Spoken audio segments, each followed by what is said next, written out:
Here's an Evo X MA Performance EF4. This turbo is unique because this is one of the first upgrades that were offered for the Evo X. This compressor wheel measures 60.27 by 82 millimeter, or 82 millimeter. And then the turbine that was using this is a TD06H, and that's 58.8 by 67.2, and that is a 9 blade in this one, and it's clipped. The uniqueness about this turbo is that it does have anti-surge. You can see that on the inside there. So what they did for that, I don't know if everyone watching this knows what anti-surge is. I've talked to some people that don't know what that is. So the anti-surge is where they drill holes, or sometimes it's ported out, and those holes lead up to what you see in the back as a groove cut between the major and minor blades, and that's designed to relieve the air pressure if it's trying to compress more air in than can be disposed of out the exhaust side. It's supposed to prevent surge. This one does have a turbo smart wastegate actuator. Now, I don't know if they all came like that, but this one does have that. I've had this turbo for like 4 years, and here's a tag number on it. So this one is number 677. And if you know my history, I bought the CNC machine from this company, so I have all the CNC programs to make this same turbo. I can't do the anti-surge because I don't have an end mill though, but I have done my fair share of machine work for other companies that want to build this same turbo. As far as this turbo, I don't know what the deal with this customer is. I built this turbo back in I think 2014, and I had it done the first week it was here. And keep in mind, this is a $2,500 turbo, and it's no longer available. You can't buy this. You have to find them used, and even if you get one used, it probably needs a rebuild.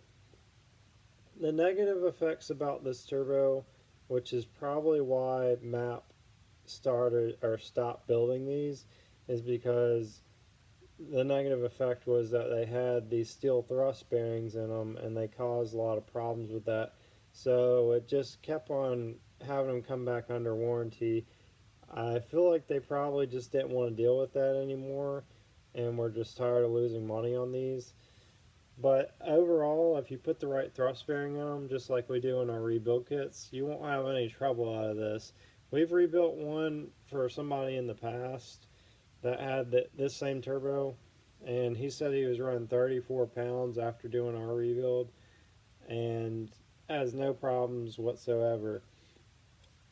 This turbo I built for a customer. This guy sent it in. I had it done the first week that we had it, and after I finished it, I called him several times trying to get a hold of him to pay for it. This was like the cheapest rebuild. It just needed a rebuild kit.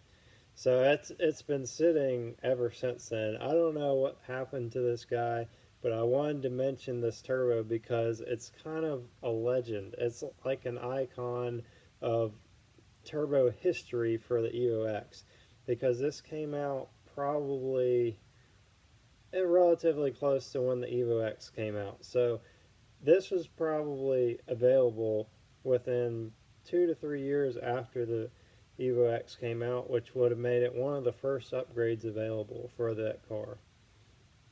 This turbo is supposed to be good for around 600 horsepower.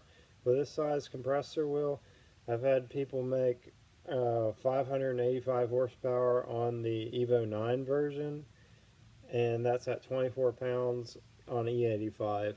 Some people have made over 600, usually on, I think it was some type of race fuel. I'm not really sure.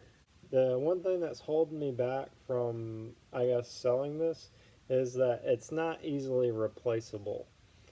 I can machine the compressor housing and make another EF4 out of this. I can get the turbine housings, but the thing that I can't do is that anti-surge right there. The negative effects of this turbo is that this turbine housing right here is just cast iron, and they can crack really bad under different circumstances. Mainly if you get it really hot, and then, well, mainly, yeah, if you get it really hot, sometimes you can have issues with it cracking. What causes cracking is it getting hot and cold, and then with this one, since it's cast iron and not a nickel style, or doesn't have a nickel additive in it, it can crack in the divider. The divider usually will warp and like fold over and block off one of the scrolls, and then yeah, it can crack and stuff like that on the divider. I guess it really just depends on how you treat it. I don't really know. I've told people about this before.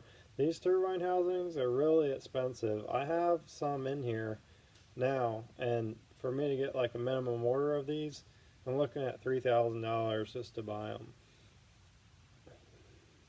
As far as everything else goes, the bearing housing doesn't look genuine at all, but the compressor housing, yeah, the compressor housing is not genuine either.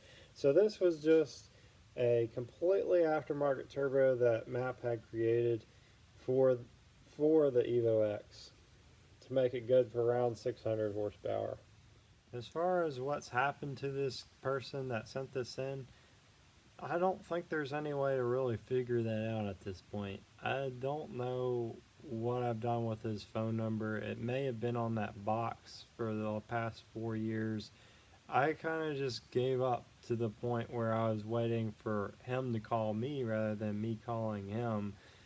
If you think about this type of scenario in the past I've been through and things like that, when somebody doesn't pay for the turbo, it's usually because something has happened.